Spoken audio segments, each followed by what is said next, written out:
وہ عورت روز اس نوجوان کو دیکھتی، لیکن وہ بغیر اس کی طرف دیکھے سر جھکائے اس کی گلی سے گزر جاتا تھا۔ دیکھنے میں وہ کسی مدرسے کا طالب علم لگتا تھا، لیکن اتنا خوبصورت تھا کہ وہ دیکھتے ہی اسے اپنا دل دے بیٹھی، اور اب وہ چاہتی تھی کہ کسی طرح سے اس پر نظر التفات ڈالے، لیکن وہ اپنی مستی میں مگن تھا اور سر جھکائے زیر لب کچھ پڑھتا ہوا روزانہ ایک مخصوص وقت پر وہاں سے گزرتا اور کبھی آنکھ اٹھا کر نہ دیکھتا تھا۔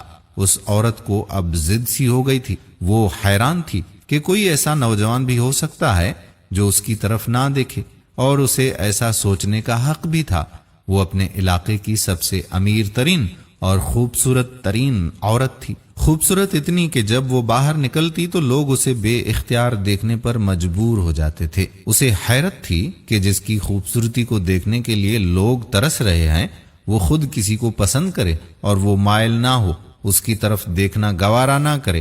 اپنی انا کی شکست اور خوبصورتی کی توہین پر وہ پاگل ہونے لگی تھی، اور کوئی ایسا منصوبہ سوچنے لگی جس سے وہ اس نوجوان کو حاصل کر سکے، اس کا غرور توڑ سکے، اپنا غلام بنا سکے۔ آخرکار شیطان نے اسے ایک ایسا طریقہ سمجھا دیا جس میں پھنس کر وہ نوجوان اس کی بات مانے بنا رہ نہیں سکتا۔ اگلے دن جب وہ نوجوان اس گلی سے گزر رہا تھا تو ایک عورت اس کے قریب آئی اور کہنے لگی کہ بیٹا، میری مالکن تمہیں بلا رہی ہے۔ نوجوان نے کہا، اماں جی، آپ کی مالکن کو مجھ سے بھلا کیا کام ہو سکتا ہے؟ اس عورت نے کہا کہ بیٹا، اس نے تم سے کوئی مسئلہ پوچھنا ہے، وہ مجبور ہے، خود باہر آ نہیں سکتی، اس لیے آپ کو بلایا ہے۔ نوجوان اس عورت کے ساتھ چلا گیا۔ اس کے وہم و گمان میں بھی نہیں تھا کہ جو عورت اسے بلا رہی ہے اس کا منصوبہ کیا ہے، وہ کیا چاہتی ہے۔ وہ تو اپنی فطرتی سادہ دلی کی وجہ سے اس کی مدد کرنے کے لیے اس کے گھر میں داخل ہو گیا۔ اس کے ذہن میں تھا کہ شاید کوئی بوڑھی عورت ہے جو اپنی کسی معذوری کی وجہ سے باہر آنے سے قاصر ہے۔ نوکرانی نے اسے ایک کمرے میں بٹھایا اور انتظار کرنے کا کہہ کر وہاں سے چلی گئی۔ تھوڑی سی دیر کے بعد کمرے میں وہی عورت داخل ہوئی۔ نوجوان نے بے اختیار اپنی نظریں نیچے جھکا لیں کیونکہ اندر آنے والی عورت بہت ہی خوبصورت تھی۔ نوجوان نے پوچھا، جی بی بی، آپ نے کون سا مسئلہ پوچھنا تھا مجھ سے؟ عورت کے چہرے پر ایک شیطانی مسکراہٹ آ گئی۔ اس نے اپنے دل کا حال کھول کر اس کے سامنے رکھ دیا اور کہا کہ میری سب سے بڑی خواہش ہے کہ میں ایک دفعہ تمہیں حاصل کر لوں۔ نوجوان یہ بات سن کر کانپ گیا اور کہنے لگا، اللہ کی بندی، اللہ سے ڈرو، کیوں گناہ کی طرف مائل کر رہی ہو؟ اس نے عورت کو بہت سمجھایا، لیکن عورت پر تو شیطان کا غلبہ تھا۔ اس نے کہا کہ یا تو تم میری خواہش پوری کرو گے یا پھر میں شور مچاؤں گی کہ تم زبردستی میرے گھر میں داخل ہوئے ہو اور میری عزت پر حملہ کیا ہے۔ نوجوان بیچارہ یہ بات سن کر بہت ہی پریشان ہوا۔ اسے اپنی عزت کسی بھی طرح سے محفوظ نظر نہیں آ رہی تھی۔ اس کی بات مانتا تو گناہگار ہوتا، نہ مانتا تو لوگوں کی نظر میں برا بن جاتا۔ وہ علاقہ جہاں لوگ اس کی شرافت کی مثالیں دیا کرتے تھے، وہاں اس پر اس طرح کا الزام لگ جائے، یہ اسے گوارا نہیں تھا۔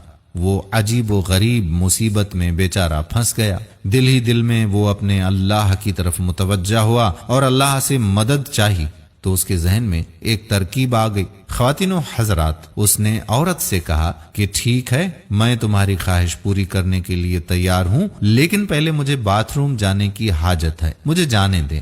عورت نے اسے باتھ روم کا پتہ بتا دیا۔ اس نوجوان نے اندر جا کر کافی ساری غلاظت اپنے جسم پر مل لی اور باہر آ گیا۔ عورت اسے دیکھتے ہی چلا اٹھی، یہ تم نے کیا کیا ظالم؟ مجھ جیسی نفیس طبیعت والی کے سامنے اتنی گندی حالت میں آ گئے ہو، دفع ہو جاؤ، نکل جاؤ میرے گھر سے۔ نوجوان فوراً اس کے گھر سے نکل گیا اور قریب ہی کے نہر پر اپنے آپ کو اور اپنے کپڑوں کو اچھی طرح سے پاک کیا اور اللہ تعالیٰ کا شکر ادا کرتا ہوا واپس مدرسے چلا گیا۔ نماز ہوئی۔ نماز کے بعد جب سبق میں بیٹھا تو تھوڑی دیر کے بعد استاد نے کہا کہ آج تو بہت ہی پیاری خوشبو آ رہی ہے، کس طالب علم نے خوشبو لگائی ہے؟ وہ نوجوان سمجھ گیا کہ اس کے جسم سے ابھی بھی بدبو نہیں گئی اور استاد جی طنز کر رہے ہیں۔ وہ اپنے آپ میں سمٹ گیا، اس کی آنکھوں میں آنسو آ گئے۔ تھوڑی دیر کے بعد استاد جی نے پھر سے پوچھا کہ یہ خوشبو کس نے لگائی ہے، لیکن وہ خاموش رہا۔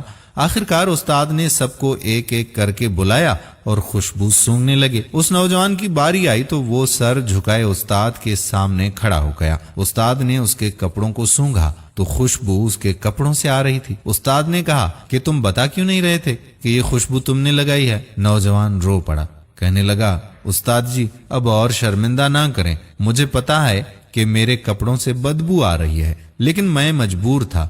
اس نے وہ پورا واقعہ اپنے استاد جی کو سنا دیا۔ استاد نے کہا کہ میں تمہارا مذاق نہیں اڑا رہا بیٹے، اللہ کی قسم کھا کر کہتا ہوں کہ تمہارے کپڑوں سے واقعی ایسی خوشبو آ رہی ہے جو میں نے آج سے پہلے کبھی سونگھی ہی نہیں ہے، اور یقیناً یہ اللہ تعالیٰ کی طرف سے ہے کہ تم نے اپنے آپ کو گناہ سے بچانے کے لیے اپنے آپ کو گندگی لگانا پسند کر لیا، لیکن اللہ تعالیٰ نے اس گندگی کو ایک ایسی خوشبو میں بدل دیا ہے جو کہ اس دنیا کی لگتی ہی نہیں، یہ جنت کی خوشبو لگتی ہے۔ دوستو کہتے ہیں کہ اس نوجوان کے جسم سے وہ خوشبو ہمیشہ آتی رہی۔ دوستو یہ پرہیزگاری ہوتی ہے اور یہ اپنے آپ کو بچانے کا اجر و ثواب ہوتا ہے۔ اللہ تعالیٰ کے ہاں کون سی چیز اور کون سا ہمارا عمل پسند آ جائے اور اس کے صدقے میں اللہ تعالیٰ ہم پر مہربان ہو جائے، اس کا پتہ نہیں۔ تو دوستو تقوی اختیار کریں، پرہیزگاری اختیار کریں۔ دوستو ہم امید کرتے ہیں کہ ہماری آج کی ویڈیو بھی آپ کو پسند ضرور آئی ہوگی، اور صدقہ کی نیت سے اس ویڈیو کو زیادہ سے زیادہ شیئر کریں گے۔